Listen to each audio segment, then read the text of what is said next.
Hello, Jill Dupree here again. I want to tell you that it's so important to have a plan. I don't know if you've ever built a house or started a business and not planned for it.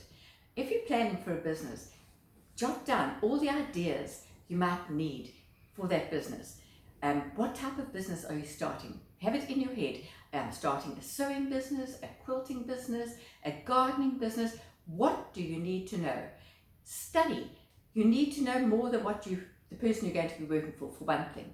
For goodness sake, if you're going to go and plan their garden, you need to know more about the plants, you need to know more about the soil structure, all sorts of things you're going to need to know about. How to test the soil, what sort of things should be planted in that type of soil, what is the client wanting. You need to know all these things to be able to fulfill her dream.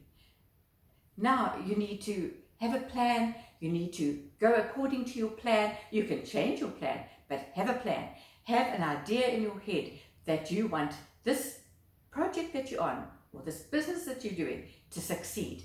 Because if you don't have a business plan, you will not be successful in it. So study all you can. Education on anything you're doing is absolutely paramount.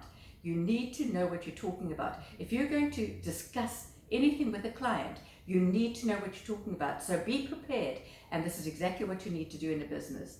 Now, years ago, we built, my husband and I, with his brother and his wife, we built a cottage for their parents on my brother-in-law's plot. It was such an exciting time. We wanted it to be exactly what Mom and Dad wanted and needed at that time. We didn't want them to feel cramped. We had the land, but we needed a plan. So we got Eddie Cowie, a good friend of ours, to draw up a plan. And that way we knew exactly how much cement we were going to need. First of all, we needed to know how much money we were going to need. So we had to plan for that. We needed to know what we were going to need, what sort of equipment we were going to need. Could we hire it, like the concrete mixer, which we did hire.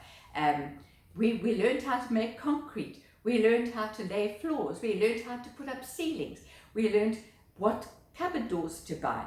We learned all these things by putting our energy and our time and our effort and our money into building the absolutely perfect cottage for Mum and Dad, which they lived in for many years and absolutely loved.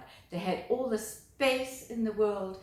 That Dad was able to create his own garden. I can remember all along the driveway he had grown onions. Now onions grew beautifully in northern KwaZulu-Natal, and all along the driveway there were these enormous onions that Dad had grown, which kept us going for years. It was such fun to see how much Mom and Dad enjoyed that time, and it was all because we put it into the plan into action. And that's what you need to do in a business. Create your plan, make sure it works, make sure you have the right education behind you, that you've done your homework on what you need to do, and get the plan into action. And that's what you need, planning and action. So whatever you're doing in life, plan and put your energy into it and create it. And may you do well in it.